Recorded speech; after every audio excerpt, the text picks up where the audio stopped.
వాళ్ళ మీద చర్యలు తీసుకోవడం అనే విషయం ఏదైతే ఉందో దాన్ని ఖచ్చితంగా స్వాగతించాల.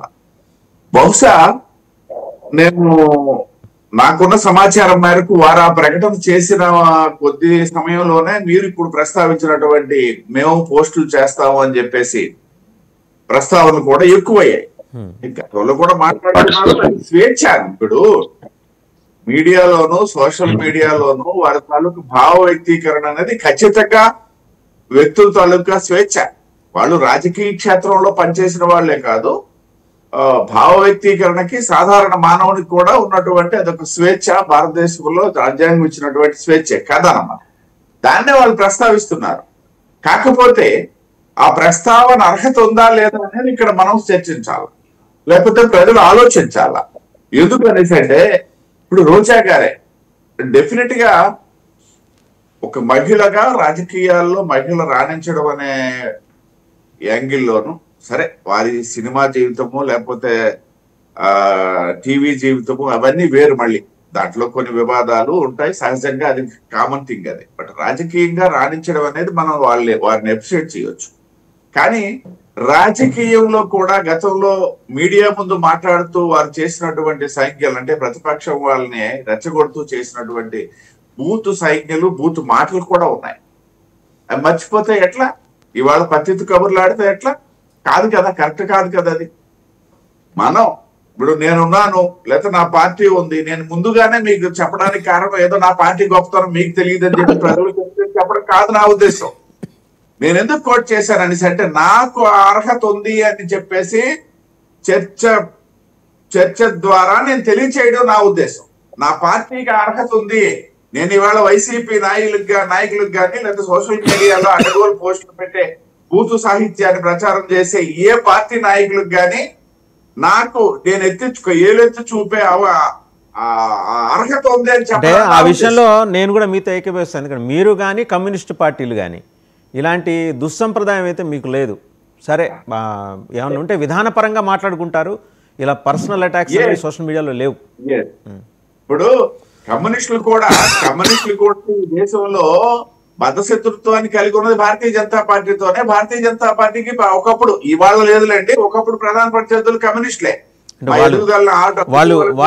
వాళ్ళ ప్రజెన్స్ ఉంటే కదా వాళ్ళతో మీకు యుద్ధం. వాళ్ళ ప్రజెన్సే లేదు కదా, వాళ్ళ లేదు.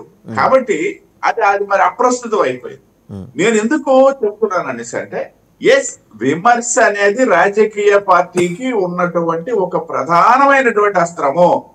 ఆ విమర్శించాలి అనేసి అంటే అందులో ఉన్నటువంటి పదజాలము, నిర్మాణమైనటువంటి వాక్య నిర్మాణము ప్రధానంగా చూసుకోవాలి. అప్పుడే మీకు విశ్వసనీయత ఉంటుంది. లేనప్పుడు ఏమైంది ఇవాళ నిజంగా వందలాది మంది కార్యకర్తలను అరెస్ట్ చేస్తుంటే ప్రజల నుండి ఏమైనా స్పందన ఉందా అని నేను ప్రశ్నిస్తున్నా. అయ్యో పాపం అరెస్ట్ చేస్తున్నారు, రోజా గారిని అరెస్ట్ చేస్తారేటో, లేకపోయినట్టయితే ఆ కార్యకర్తలను అరెస్ట్ చేస్తున్నారు, పాపం వాళ్ళు ఏం చేశారనే మాట ఎక్కడ వినబట్టలేదు కదా. సరే, ప్రభుత్వ పరంగా ఖచ్చితంగా మా ప్రయారిటీస్ మాకు ఉంటాయి. గత ప్రభుత్వం చేసినటువంటి తప్పిదాలను సరిదిద్దడానికి కొన్ని చర్యలు తీసుకోవాల్సిన పరిస్థితి ఉంటది. అవి జరుగుతూనే ఉంటాయి. ఈ జరుగుతున్నప్పుడు మీ వైపు నుండి న్యాయం ఉంది, మీరు ఆడిన మాటల్లో స్పష్టత ఉంది, మీరు ప్రయోగించినటువంటి వాక్యాల్లో అసభ్యత లేదు అన్నటువంటి భావన కనుక ప్రజలకు ఉన్నట్లయితే ఎక్కడో దగ్గర స్పందించేవాళ్ళు. ఇవాళ స్పందన కరువైంది. మీకే కాదు, నిన్న ముఖ్యమంత్రి, మరొకసారి నేను ప్రస్తావిస్తున్నా, ముఖ్యమంత్రి గారు సాక్షాత్తు అసెంబ్లీ స్థాయిగా ఆ ప్రకటన చేయడానికి కారణం కూడా అదే. మనమైనా అంతే అని చెప్పడం కూడా ఆయన ఉద్దేశం అని చెప్పేసి నేను భావిస్తాను. వాసుదేవన్ గారు, ఎవరైనా దానికి కాబట్టి వెంకట్ గురుమూర్తి గారు మాట్లాడతాము. పోస్టులు పెట్టండి. ఇప్పుడు రోజా గారు ఏమన్నారు, మేము పెడుతూనే ఉంటాం. పోస్టులు పెట్టద్దని ఎవరు అనగలరు, ఎవరు ఆపగలరు, ఎవరికి శక్తి ఉంది, ఎవరికి అధికారం ఉంది? లేదు కదా. సోషల్ మీడియాకి సంబంధించినటువంటి నిర్దిష్టమైనటువంటి చట్టాలే లేవు, అలాంటి కూడా అధికారం కూడా లేదు. కానీ మీరు పోస్టులు పెడతాను మీరెవరు పోస్టులు పెట్టడానికి మీరు అడగడానికి ఎవరు సిద్ధంగా లేరు. అసభ్యకరమైనటువంటి అశ్లీలమైనటువంటి పదజాలము ఇటువంటివి తగ్గించుకొని మీరు విమర్శించండి. మీరు శాసనసభకు కూడా వచ్చి విమర్శించడానికి ఉన్నటువంటి హక్కుని మీరు వదులుకొని ఇవాళ మళ్ళీ ఇవన్నీ మాట్లాడుతున్నారనేసి అంటే ఎంతవరకు మీరు ప్రతిపక్ష పాత్ర పోషించడంలో విఫలమయ్యారనేది ప్రజలు ఎదిగారు. కాబట్టి ఇవాళ ఏదో ప్రత్యేకించి మేము చెప్పాల్సిన పని లేదు. భయం ఎందుకు వస్తుంది?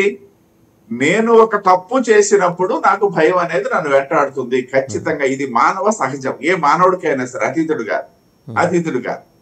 కాబట్టి ఇవాళ తప్పు చేశామన్నటువంటి భయం మీలో ఉన్నట్లయితే మీరు బహిష్కరిస్తుంటారు. లేదు అనేసి అంటే అడ్డగోలుగా వాదిస్తుంటారు. దాన్ని కూడా తప్పు పట్టం. కాకపోతే ఇకనైనా సరే ఆహ్లాదకరమైనటువంటి ఆరోగ్యకరమైనటువంటి వాతావరణంలో మీరు విమర్శలు చేయండి. విమర్శలు చేయకుండా ఏ పార్టీ ఏ ప్రతిపక్షం ఎక్కడ ఉండమని చెప్పదు, ఉండరు కూడా.